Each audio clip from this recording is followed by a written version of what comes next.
Bill Davidson, thank you so much for joining me today to tell me about this interesting encounter that you had recently. It's my pleasure, Cherie. It really is. So why don't you go ahead and tell us about what happened? Just walk us through the day to begin with. Well, kind of what happens is this. Whenever I go plein air painting, especially like I'm in the Jackson Hole area, so I'm in the Tetons. I know when I'm out there because I've probably been there 12 years in a row. I teach a workshop there every year, and I know if you go out and you're getting ready to plein air paint, one of the things that you have to be careful of is you should be with other people and you should always have bear spray with you. And the locals will tell you this. They'll go, okay, they're closer than you think. So one time I had a workshop where two of the people wandered off, and I'm real clear about it. Don't leave the group. And I actually had to go with my shorts and run after them eventually and find them and drag them back in. So because this is what happens, I knew I was by myself at this time, and I was trying to get an authentic feel of a certain scene. And I always find that plein air painting is the only way to get that authentic scene.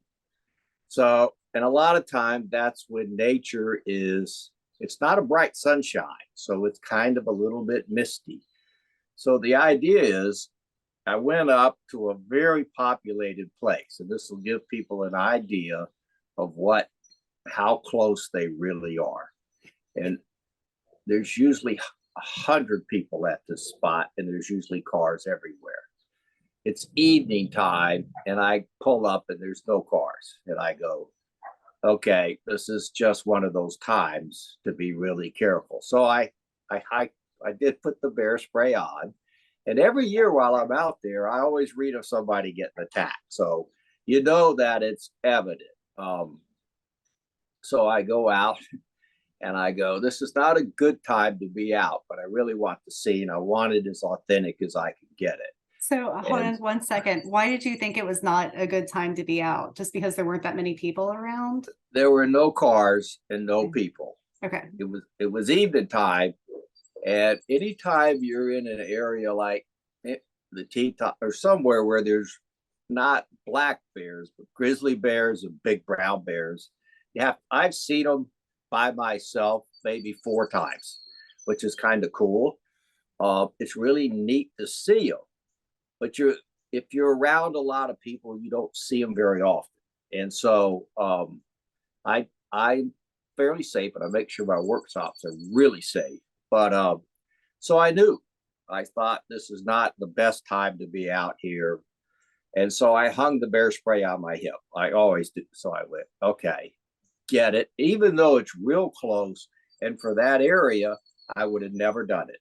If there was 100 people, which is not good anyway, but I thought this is the time to hang it. So I did, and I went out there, and I was coming along pretty good. I'd been out there maybe an hour and a half. The painting was starting to come together, and it had a nice feel to it. And that's the only way you can get it, in my mind. It has to be authentic. And so I sense that there's something behind me. And I go, okay. And so I can hear stuff. And if you've ever heard a big bear go through the woods, it's pretty loud. He wasn't loud at first. And so I went, uh-oh. So I kind of backed up a little bit and kind of glanced behind me. I took it nice and slow, and I saw a really large brown bear. And how close was he then? That time he was probably 40, 45 feet, maybe. And so I thought, boy, I could get some really good pictures at least. So I slowly picked up my camera, and I just backed up, and I had the bear spray released with the camera, and I probably backed up, I don't know, 15 feet to give him a kind of a clear path to walk. And it was really funny. He put his paw on one of those fences, which was about this big, and broke it like it was a toothpick. I went, wow.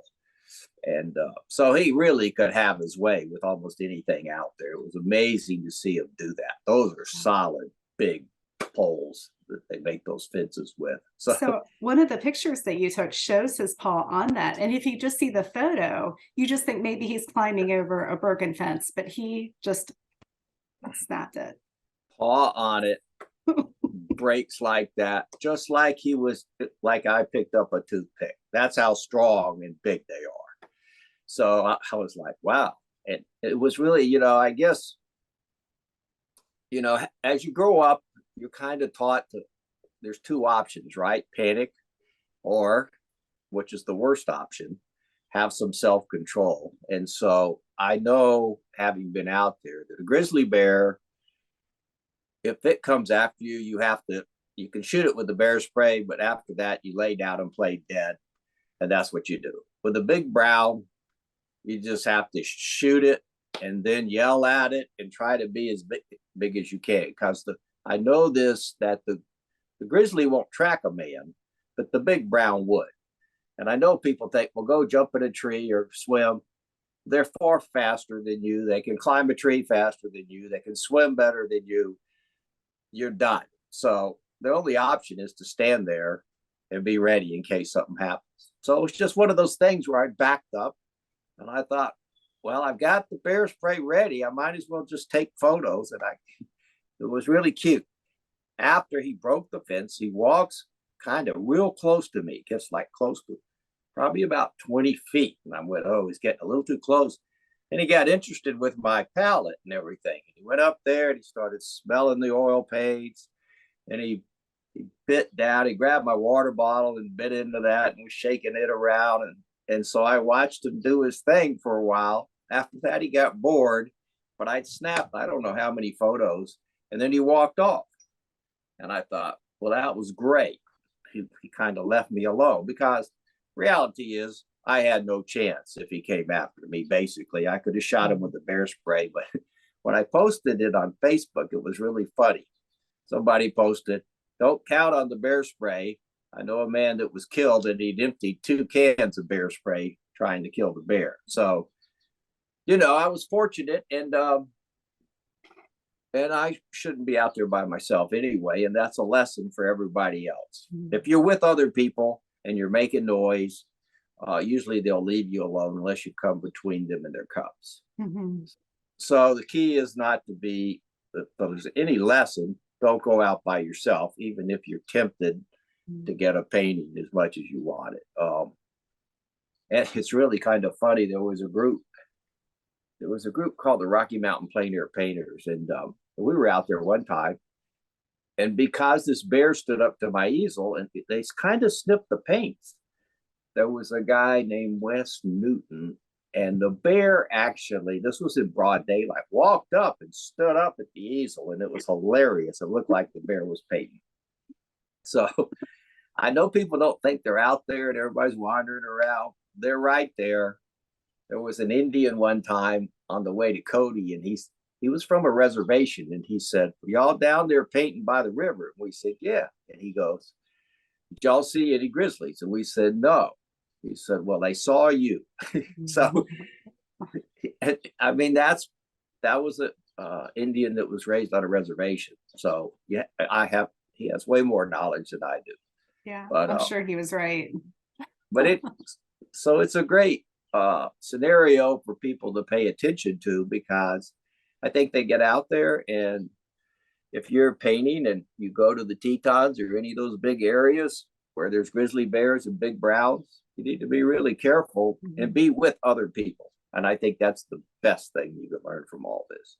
Well, I think that's great advice. And who knows, your sharing this could save somebody's life, you know, so I really appreciate your time. And I'm glad that we can just laugh about it now that you're okay. The funniest thing was this: I was calm during it. And I think you learn that going through life, that that's your only option. But when I got home and loaded up the pictures, this is hilarious. I'm sitting there and I'm looking at the pictures, and then I look at one where the bear's looking at me. Then the hairs on the back of my neck went up, and I said, well, I'm totally safe. And now I'm scared.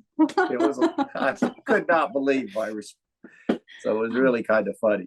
Yeah, it's probably just some kind of survival skill that's just, ingrained into your brain as a human being that, you have to stay calm in that moment, right? Yeah, and I think your training does it. If you're used to panicking your whole life, then I probably would have panicked and run and picked up. But what's hilarious is, this happened a few years ago. So I was just going through my old photos for some reason, trying to clean them out or whatever, and they popped up, and I remembered it. So the comments on Facebook are hilarious. Some of them, they're just really riotous. So it was kind of funny when I posted it, and I didn't expect all that much of a response. Yeah. But here's what was so funny. So we were up there shooting the video, right? I was shooting the video for Streamline, a plein air video just recently in the Adirondacks. Yeah. There was four of us, I think, that went up there to shoot videos, plein air videos for Streamline. And so this is how funny the social media is. So I'm up there shooting, and there's a picture with all the cameras and everything while I'm shooting the plein air video. I go, kudos to the crew. They're great. They do a fantastic job. I post that. Then there's comments like, well, if they should have kept the bears away. So they got them all mixed up. It's hilarious. You know what I say is that time is an illusion anyway.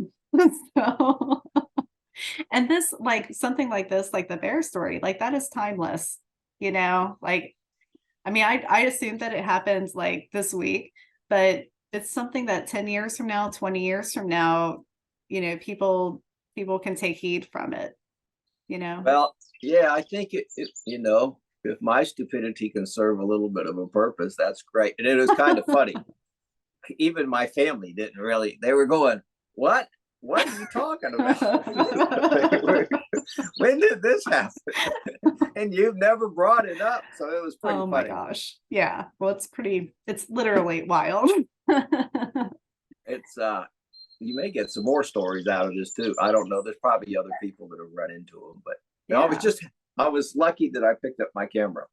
Well, that's the thing. I mean, anytime somebody gets some kind of an image for something, it does make it more likely to get, broadcasted in a bigger way for sure. Cause it definitely caught my eye, and I knew right away. I saved a link to that post that you made. I'm like, reach out to Bill. That's how I get some of my stories.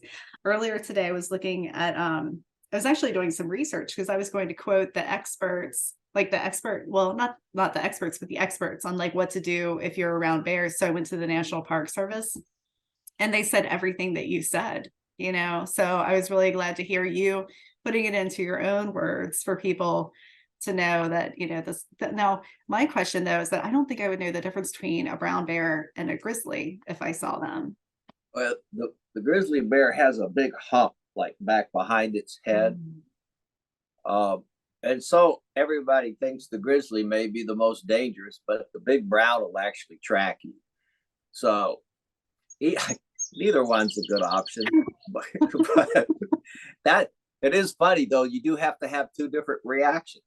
One, which I think it would be hard to lay down and let a grizzly bear kind of whack at you and play dead. But it is interesting. It's two different reactions would run the bears off. Yeah.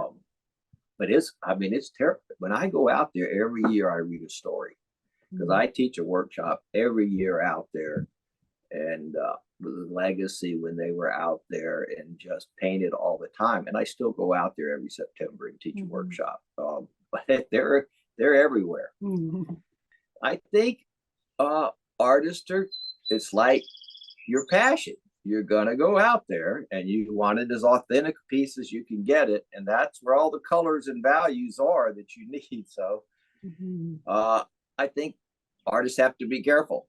You'll take a little extra risk that you shouldn't need to take.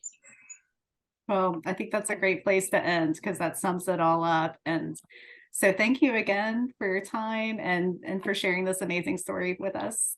Oh, it's my pleasure, Cherie. All right, we'll see you soon. All right, bye-bye now. Bye.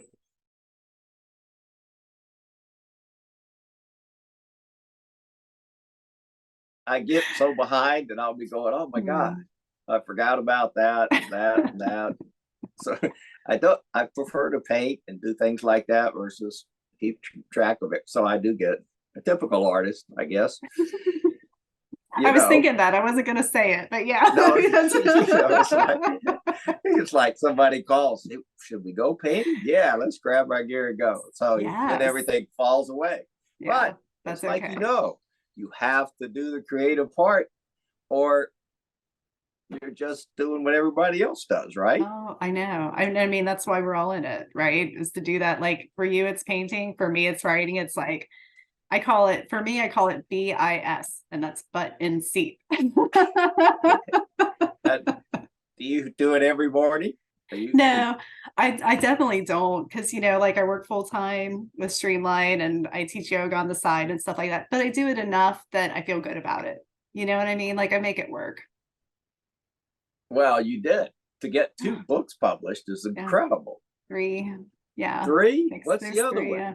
I know there's The Girl on Fire and Ashes for William. And then I have a book of poetry and prose also.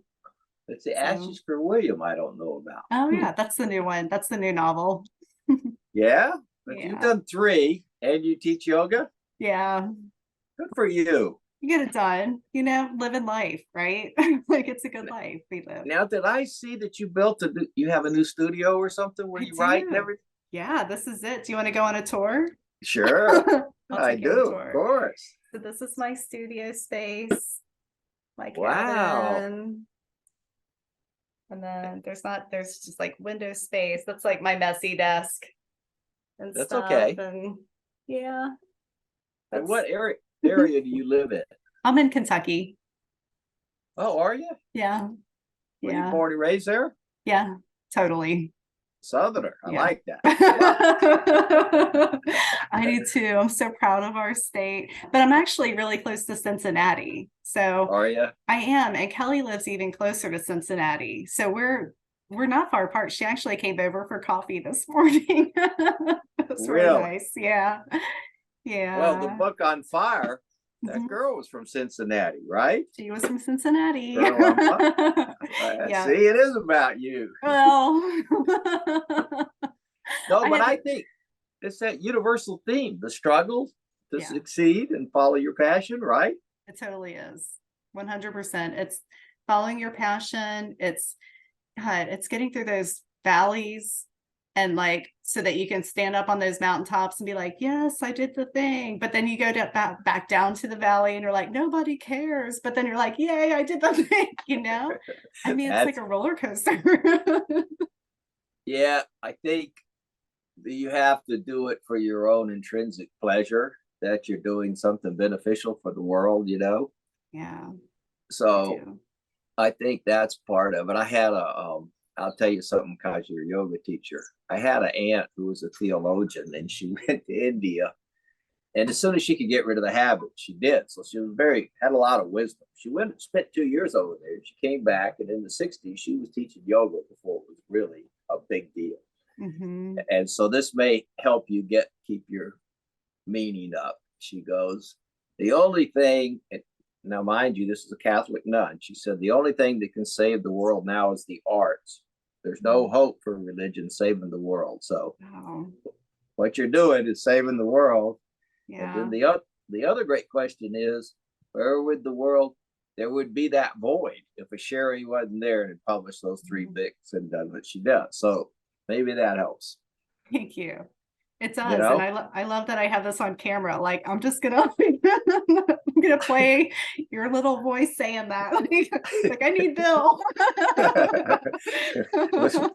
Boy, we all need something every now and then, don't we? Yeah, we do. And like I keep those reminders, but you're right. It takes all of us. And I think that all of us we all have our creative drive for a reason. And at a certain point, like it's just ours. Like it's such a private thing for us to do and to keep to ourselves. But then at a certain point, I think we feel obligated to share it with others, because that's how it's like that's how, not to, I have this, like, I know there's fires and that's like not a good thing in Canada, but like, that's how we spread that fire, is with our little embers. They just spark other people to think, hey, like, I would like to go to the Tetons and paint, and there's somebody that can take me under his wing to do it. Or there's a mom that works full time and she wrote a book, maybe I can just start something, you know? I think that's so important what you just said. And luckily I was around some pretty good people that had wisdom. And the interesting thing was a lot of them were women. And one of them always said, I said, well, what if nobody cares? They go, that's irrelevant.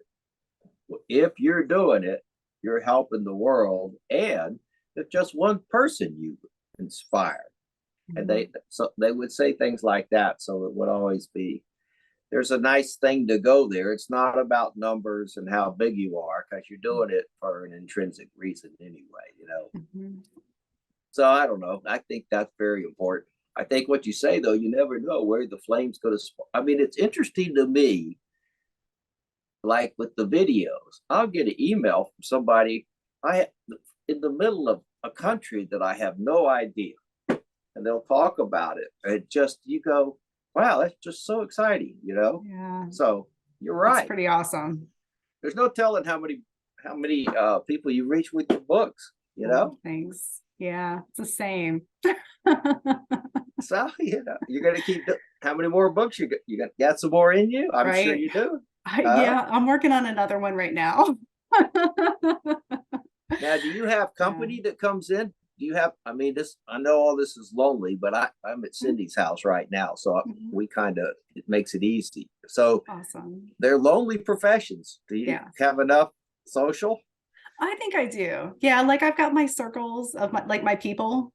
It's small. Like my circles are really small because I like to I like to kind of have a bubble. Like I have a nice little bubble around me. So like the people that are in my life, like they're my people. You know what I Yeah. mean? Like those are my people. And they're in my writing world and they're in my yoga world and my family world and stuff like that. So yeah, like it's enough to keep me from getting too lonely, I think. Like even being a part of like Streamline and like the artist community, like I found my people within there too, like people like you that I can just like geek out about over creativity and just the artist life, you know what I mean? The creative life. Because yeah, like we just know we know that we're out there doing our thing and we've got each other's backs, like we want each other to succeed, right? I think that's highly accurate. It's kind of I find that because obviously I was a lawyer, and I'm in a this is a warmer souls in my mind. Although there were a lot of great lawyers that were like great workers and always looking for the good, but I just find almost every artist or creative spirit has a very warm soul in my mind. So it's refreshing. Yeah, it's a good place to be. It is. I'm glad you got your tribe and everything going on, huh? Thanks. Good for you. Thanks. Well, same here. And thanks again. Gosh, this has been so much fun. This is a million times better than doing like an email Q&A,